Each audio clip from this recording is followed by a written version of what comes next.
ॐ श्री गणेशाय नमः। अथ श्री गणपति अथर्वशीर्षां हरिः ॐ। नमस्ते गणपतये त्वमेवं प्रत्यक्षं तत्त्वमसि, त्वमेवं केवलं कर्तासि, त्वमेवं केवलं धर्तासि, त्वमेवं केवलं हर्तासि, त्वमेव सर्वं खल्विदं ब्रह्मासि, त्वं साक्षात् आत्मासि नित्यं। ऋचं वच्मि सत्यं वच्मि, अवत्वं माम् अवक्तारम् अवसोतारम् अवदातारम् अवधातारम् अवानुचानवशिष्यम् औपश्चात्तात औपुरस्तात्तात अवचोत्तरात्तात अवदक्षिणात्तात अवचूर्धात्तात अवाधरात्तात सर्वतो मा पाहि पाहि समन्तात। त्वां वाङ्मनयस्त्वं चिन्मयः, त्वमानन्दमयस्त्वं ब्रह्मामयः, त्वां सच्चिदानन्दद्वितीयोऽसि, त्वं प्रत्यक्षं ब्रह्मासि, त्वं ज्ञानमयो विज्ञानमयोऽसि। सर्वं जगदिदं तत्तो जायते, सर्वं जगदिदं त्वयि तिष्ठति, सर्वं जगदिदं त्वयि लयमिष्यति, सर्वं जगदिदं त्वयि प्रत्येति। त्वं भूमिरापो नलो नीलो नभः, त्वं चत्वारि वाक्पदानि, त्वं गुणत्रयातीतः, त्वं कालत्रयातीतः, त्वं देहत्रयातीतः, त्वं मूलाधारस्थोऽसि नित्यं, त्वं शक्तित्रयात्मकः, त्वां योगिनो ध्यायन्ति नित्यं। त्वां ब्रह्मा त्वां विष्णुस्त्वां रुद्रस्त्वं इन्द्रस्त्वम् अग्निस्त्वं वायुस्त्वं सूर्यस्त्वं चन्द्रमास्त्वं ब्रह्मा भूर्भुवः स्वरो मा।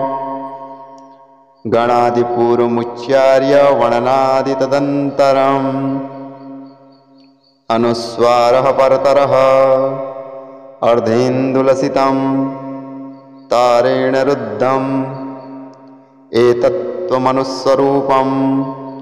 गकारः पूर्वरूपम्, अकारो मध्यमरूपम्, अनुस्वारः श्रायन्तरूपम्, बिन्दुरुत्तररूपम्।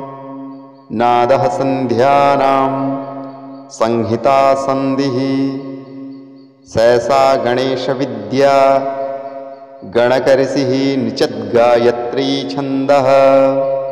श्रीमहागणपतिर्देवता। ॐ गं गणपतये नमः। एकदन्ताय विद्महे वक्रतुण्डाय धीमहि तन्नो दन्ती प्रचोदयात्।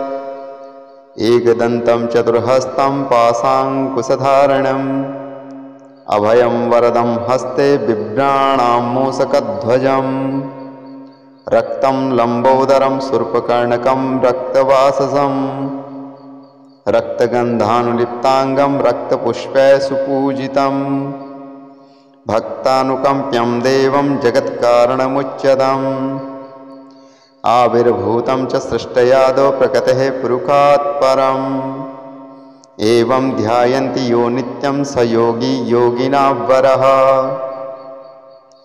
नमो वातपतये नमो गणपतये नमः प्रथमपतये नमस्तेस्तु लम्बोदराय एकदन्ताय विघ्नविनाशन्ये शिवसुताय श्रीवरदमूर्तये नमो नमः। एतद् अथर्वशीरो योधीते स ब्रह्मभूयाय कल्पते, स सर्वविघ्नैर्बाध्यते, स सर्वतः सुखमीधते, स पञ्चमहापातककोपपातकाता प्रमुच्यते। सायमधियानो दिवस्कृतं पापं नाशयति, प्रातर्धियानो रात्रिकृतं पापं नाशयति। सायः प्रातो प्रमुज्यनो अपापो भवति धर्मार्थकाम मोक्षं च विन्दति। इदम् अथर्वशीर्षमशिष्यानदेयं यो यदि मोहादास्यति स पापीयान् भवति। सहर्ता वर्तनाध्यं यं कामधीते तमनेन साधयेत। अनेन गणपतिविकिञ्चति सह वाग्मी भवति। चतुर्थामनुपश्यति स विद्यावान् भवति। इत्यत् अथर्ववाक्यं ब्रह्माद्याचरणं विद्यात न बिभेति कदाचनेति। यो दूर्वाङ्कुरैर्जयति स वैष्णवमो भवति। यो लार्जैर्जयति सह यशोवान् भवति। सह मेधावान् भवति। यो मोदकसहस्रेण जयति स वाञ्छितफलवाप्नोति। यः साज्यसमभिर्जयति स सर्वं लभते स सर्वं लभते। अष्टो ब्राह्मणानां समृग्य हित्वा सूर्यवर्चसि भवति।